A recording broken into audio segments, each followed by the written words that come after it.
अस्सलाम वालेकुम viewers, welcome to learning arc PS 513 forensic psychology का लेसन नंबर 4 पुलिस साइकोलॉजी आज हम पढ़ने जा रहे हैं।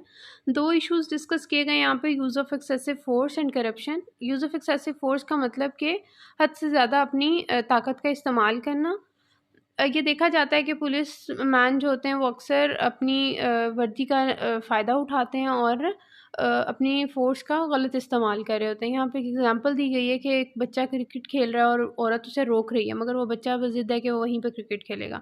तो वो औरत पुलिस को बुला लेती है और जो पुलिस मैन है वो उस बच्चे को इतना मारता है कि वो बच्चे की डेथ हो जाती है। तो यहाँ पे ये मौका ऐसा नहीं था कि बच्चे को मारा जाता, और इस हद तक मारा जाता कि उसकी डेथ हो जाती। तो that is a use of force, use of excessive force. इस चीज़ को रिसर्च किया गया कि क्यों पुलिसमैन इस तरह करते हैं। तो ये देखने में आया कि जो पुलिसमैन इस तरह कर रहे होते हैं वो मोस्टली उनका जो IQ लेवल है वो बहुत कम होता है और वो पर्सनालिटी टेस्ट में भी लो स्कोर करते हैं। दो तरह के ग्रुप इसमें देखे गए। सबसे पहले anti social personality and ineffectual personality.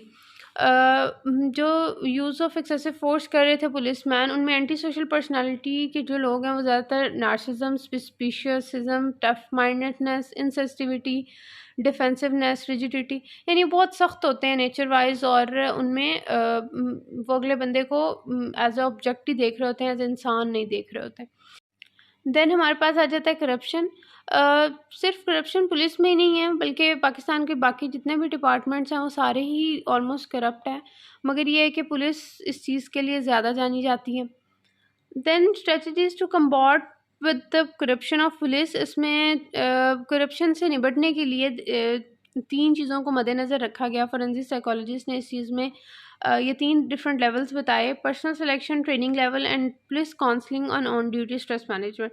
Personal selection में वही चीज़ आ जाती है, स्क्रीनिंग और स्क्रीनिंग आउट के थ्रू जज किया जाता कि कौन इस सीट के लिए सूटेबल है। मगर उन टेस्ट, पर्सनालिटी टेस्ट और डिफरेंट बाकी टेस्ट के ज़रिए ये जानना मुश्किल था कि आया वो पर्सन करप्ट है या नहीं। जिस तरह मुख्तलिफ पर्सनालिटी टेस्ट किए गए, MMPI-2, IPI, 16PF and CPI। इनको यहाँ पे आपको बॉक्स में दिया भी गया है कि किस तरह किस किस चीज़ को मेजर किया जाता है। तो उस सब के बावजूद भी ये चीज़ वाज़ह नहीं हुई कि आया वो पर्सन करप्ट है या आगे चल के वो करप्शन करेगा या नहीं।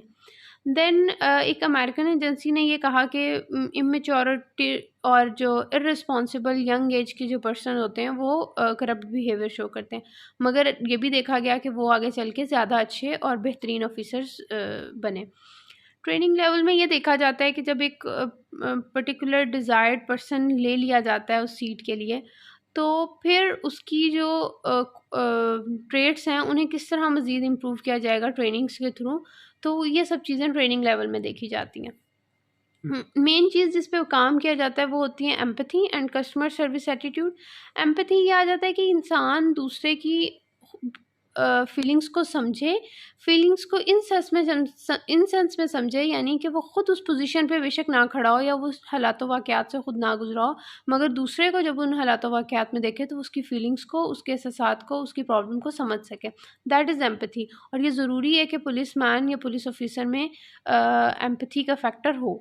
Then customer service attitude. Customer service attitude में यही आ जाता है कि क्योंकि पुलिस मैन ने पब्लिक से इंटरेक्ट करना होता है, तो उनमें उसके एटिकेट्स हों, उन्हें पता हो कि किस तरह उन्होंने कस्टमर के साथ डील करना है। हर तरह के लोग उन्हें मिलेंगे, अच्छा बोलने वाले भी, बुरा बोलने वाले भी, थोड़े रिजिड पर्सनालिटी टाइप के भी, मगर उन्हें अपने पॉजिटिव एटीट्यूड के थ्रू कस्टमर डीलिंग करनी है। Then police counselling and on duty stress management. As we have discussed earlier के जो पुलिस होती है उन्हें मुख्तलिफ सिचुएशन से गुजरना पड़ रहा होता है। कहीं पे सुसाइड किसी ने कर ली, कहीं पे बॉम्ब ब्लास्ट हो गया, कोई और हरी वाली सिचुएशन आ गई, या फिर कहीं पे उन्हें शूट करना पड़ गया किसी बंदे को, लाइक वो कोई रॉबरी की नीयत से आया था मगर उन्हें शूट करना पड़ गया। तो ये सब चीज़ें एक ट्रॉमा और एक स्ट्रेस का बायस बनती हैं। इसी तरह फैमिलीज़ जो होती हैं पुलिस ऑफिसर्स की, वो भी एक स्ट्रेस से गुजरती हैं। डर होता है उन्हें कि कहीं उनका जो भाई या बाप जो भी कोई पुलिस में है वो किसी इंजरी या किडनैपिंग वगैरह से ना सफ़र करे। पे लो होती है, शिफ्ट वर्क डिफरेंट होते हैं और अनप्रेडिक्टेबिलिटी होती है। तो इन सारी चीज़ों को भी टैकल करने के लिए फोरेंसिक साइकोलॉजिस्ट अपना रोल प्ले कर रहे होते हैं। स्ट्रेस क्या होता है? स्ट्रेस होता है मेंटल एंड फिज़िकल टेंशन जो कि किसी फिज़िकल, इमोशनल और केमिकल कॉज की वजह से होती है।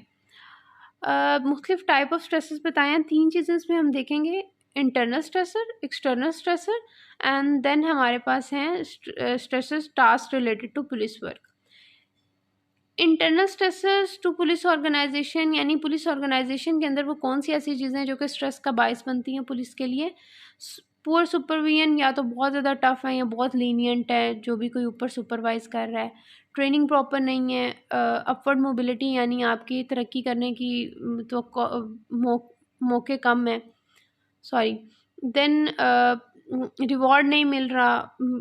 अजीब ऑफेंसिव किस्म की पॉलिसीज़ हैं, सख्त हैं, पेपर वर्क बहुत ज़्यादा करना पड़ रहा है, इक्विपमेंट्स अच्छी हालत में नहीं है, सैलरीज प्रॉपर नहीं है, शिफ्ट वर्क बहुत टफ है। देन आ जाता है हमारे पास stressor external to the police organisation. बाहर से ऐसी कौन सी चीज़ें हैं? एब्सेंस ऑफ करियर डेवलपमेंट, लोग मुख्तलिफ बातें कर रहे होते हैं, प्रेस का